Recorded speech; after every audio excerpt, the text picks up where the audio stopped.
3 साल वॉलेंटरली खुद से स्वतः ज्वाइन करने की बात हो रही है नौजवानों के लिए फौज, ये कितनी सफल हो पाएगी बात? देखिए, सबसे पहले तो हमारे फौज जैसे दुनिया की दूसरी फौजें हैं, अपने आप को आधुनिकता की तरफ ले जा रही है। आधुनिक हथियार ले आ रहे हैं हम लोग अपने इन्वेंट्री में, उसके साथ साथ इलेक्ट्रॉनिक वॉरफेयर भी चल रही है और कई चीज़ें ऐसी हैं जो कि ट्रेडिशनल आर्मीज के अंदर होती थी पुराने सदी में, अब जरूरत नहीं है उनकी, तो रीऑर्गेनाइजेशन करना जरूरी है। और आर्मी की ये कितना सफल हो सकता है सर? हाँ, मैं बता और रहा हूँ शॉर्ट सर्विस कमीशन से कितना अलग होगा? हाँ, मैं उस पर आ रहा हूँ बाद में। तो पहली बात तो है हमारी डिफेंस बजट अभी इस साल जीडीपी के हिसाब से थोड़ी कम की गई है, 2.1% है। इसको बढ़ाया जाए, क्योंकि इसको बढ़ाने के बाद ही हम मॉडर्न इक्विपमेंट ले सकते हैं। अब अपने खर्चे कम करने के लिए ये राय है कि हेल्थ बजट भी बढ़े। मैंने बड़ा हाल में रिसर्च किया जहां पर देखा है कि डिफेंस से कहीं ज्यादा होता है। अगर कोरोना वायरस ना होता तो हमारे अस्पताल ऐसे थोड़ी होते। अब अस्पताल भी इम्प्रूव हो गए हैं, शुक्र है, कोरोना का डर से अस्पताल भी इम्प्रूव हो गए हैं। अच्छा, आप कह रहे हैं जो ये शॉर्ट सर्विस, हमने कहा हमारे खर्चे पेंशन के बहुत ज्यादा हैं। आप समझ सकते हैं 1/3 हमारी जो बजट डिफेंस बजट है वो पेंशन के लिए चली जाती है। तो बेसिकली लोग ये नहीं आरोप लगाएंगे कि फिर ये तो फौज जो है नौजवानों को इसलिए लेना चाहती है क्योंकि उसको पैसे का लाभ कमाना है? देखिए, 2 चीजें होंगी। एक तो हमने करना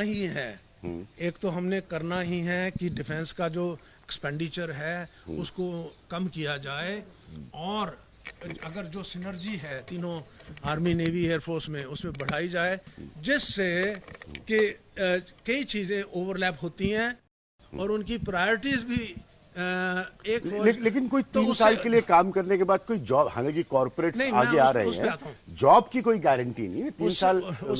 उसके बारे में मैं कहूंगा। हाँ। कुछ देशों में ऐसा उपाय है। तो मैंने सुना चीन के भी सिपाही जो हैं 4 साल के बाद बड़े हैं जो वॉलंटियर नहीं करते, वो वापस यूनिवर्सिटी में चले जाते हैं। तो उनकी भी आर्मी ऐसी है, लेकिन हमारी आर्मी इसलिए उनसे ज़्यादा सक्षम है कि हमारे वॉलंटियर पूरी लाइफ सर्विस आर्मी में करते हैं, उनका एक्सपीरियंस बहुत होता है। चीन के जो सोल्जर्स हैं वो इतने एक्सपीरियंस नहीं है और वो 3-4 साल करके कहीं तो छोड़ के चले जाते हैं। अच्छा, अब हम चाहते हैं कि इस स्कीम के अंदर अभी ये प्रपोजल चल रहा है, डिस्कस हो रहा है, अभी इम्प्लीमेंट नहीं हो रहा, मैंने चेक किया। तो इसमें हम नौजवानों को लेंगे और युवतियों को भी लेंगे जो कि फौज में इंटरेस्ट रखते हैं।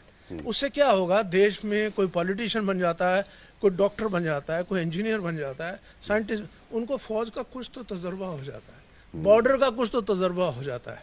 तो कहने का यही मतलब है कि हम अपनी फौज में यूथ को एक चांस दे रहे हैं जो कि चाहते हैं, इच्छुक हैं कि हम मिलिट्री यूनिफॉर्म पहने, हम देश की सेवा करें। लेकिन शॉर्ट सर्विस कमीशन से फिर ये कैसे अलग हुआ? हाँ, एक तो समझ में आ गया कि पैसा इस पर 80 से 85 लाख रुपए का खर्च है, वो खर्च करोड़ों में होता है। शॉर्ट सर्विस के 60% तो रेगुलर बन जाते हैं, वो चांस इनको नहीं मिलेगा रेगुलर बनने का। अच्छी बात नहीं, क्योंकि मान लीजिए अगर इसमें से कोई रेगुलर बनना चाहे तो अच्छे वाले जो इसमें हैं, जो बनना चाहते हैं, हम उनको ले लेंगे। जो डेडवुड है, जो फिट नहीं है, 3 साल में परख लेंगे, तो उनको नहीं लेंगे। तो इसलिए हमारे ऊपर चॉइस है, लेकिन उनको ऑप्शन है, ये ऑप्शन उनके लिए बंद नहीं है।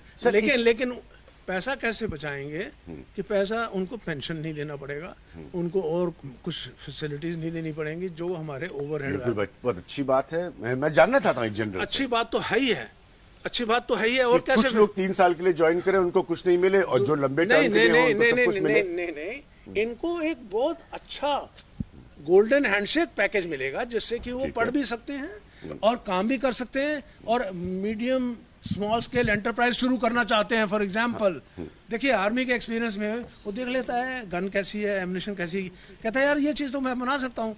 तो मैं 3 साल के बाद प्लान बना देता है, बोलता है मेरे को ये कोर्स करवा दो, मेरे को ये ट्रेनिंग दिलवा दो, वो मिल जाएगी। उसके बाद जब फौज छोड़ता है, गोल्डन हैंडशेक लेके गवर्नमेंट के नए जो स्कीम बने हैं उससे लोन लेके अपनी इंडस्ट्री शुरू करेगा। एक लास्ट पॉइंट सर, देखिए एक समय था, ये तो एक समय देखिए, मैं अल्जीरिया में रहा हूँ, डिफेंस अटैच है, वहाँ पे नौजवान कहते हैं सर क्या करें, हम बेकार हैं, काम ही नहीं है हमारे वास्ते। तो मैंने कहा गवर्नमेंट ऑफ अमेरिका भी हर इंसान को जॉब नहीं दे सकती। आप गवर्नमेंट पे क्यों वेट कर रहे हो? अपना भी तो सोचिए, कुछ अपना दिमाग बुद्धि लगाइए, भगवान की दी हुई बुद्धि इस्तेमाल करिए। एक आखिरी पॉइंट, क्योंकि आपने कहा कि नौजवान आना चाहते हैं, बहुत लेकिन आना चाहते हैं। विज्ञापन भी देना पड़ रहा है आर्मी को। पहले भी ऐसा हुआ है, नौजवानों को अपनी तरफ आकर्षित करने के लिए, अट्रैक्ट करने के लिए। मैं कह रहा या हूं, तो वो आना चाहते हैं या वो नहीं आना चाहते। मैं आपको क्यों कह रहा हूं, एडवर्टाइज करना पड़ता है इंडियन आर्मी मैं को कि आपको कम कह एंड रहा जॉइन द इंडियन हूं आर्मी? कि हिंदुस्तान में अगर कभी भी आप सर्वे लीजिए, इंडियन आर्मी को नंबर 1 जगह मिलती है, पहली पदवी इंडियन आर्मी आर्म हाँ, फोर्सेस लेकिन को फिर मिलती भी है। उसको एडवर्टाइज करना तो पड़ता है कि लोग उसके साथ एडवर्टाइज भी तब करेंगे जब ये प्लान पूरा मेच्योर हो जाता नहीं, है। पहले क्यों एडवर्टाइज करना पड़ा? नहीं, पहले ये आइडिया फ्लोट किया गया। जैसे मेरा सवाल सर कुछ और है। मेरा सवाल बड़ा सीधा सा है कि अगर आप कह रहे हैं कि नौजवान भारतीय फौज में आना चाहते हैं, जो कि अच्छी बात है मेरे हिसाब से, तो पहले लोग क्यों छोड़ के जा रहे थे इतना, और लोगों को बुलाने के लिए एडवर्टाइजिंग क्यों करनी पड़ी यार इंडियन आर्मी को? देखिए, इस बात को मैं कहना चाहता हूँ कि एक तो है हमारे ऑफिसर्स की शॉर्टेज है, 7,000 आर्मी में ऑफिसर शॉर्ट है। वो हम जल्दी से जल्दबाजी में अर्ली क्विक फिक्स नहीं कर सकते। ट्रेनिंग पूरी बाकायदा होनी चाहिए, तभी हम सालतोरो जैसे जगह पे एक्शन ले सकते हैं। तभी हम अपने जहाँ पे अभी हो रहा है गलवान वैली में, हमने चाहे धक्का मुक्की हुई, मुक्केबाजी हुई और इस्तेमाल किए गए अनआर्म्ड टैक्टिक्स, उसमें सक्षम करने के लिए हमें तो अच्छे लड़के चाहिए। हमें तो वो चाहिए जो जान देने को तैयार हैं। इसलिए मैं समझता हूँ कि हमें कुछ तो उनके बारे में बताना है देशवासियों को। और मैं ये कहना चाहता हूँ कि देश में नौजवानों की कमी नहीं है। हमारी आर्मी में सोल्जर्स कम हैं, वो इसलिए कम है कि हमको हमारे कैपेबिलिटीज़ के मुताबिक हमारे जो बेंचमार्क हैं, स्टैंडर्ड हैं, उसमें जो फिट होते हैं वही लेते हैं हम, और कुछ मजबूरी उनको जाना पड़ता है फैमिली प्रॉब्लम के लिए। जनरल सिंह, हमसे बातचीत करने के लिए बहुत बहुत शुक्रिया। जैसा सुना था, आप अपनी बात खुलकर रखते हैं। मुझे भी बहुत अच्छा लगा आपसे सवाल पूछना।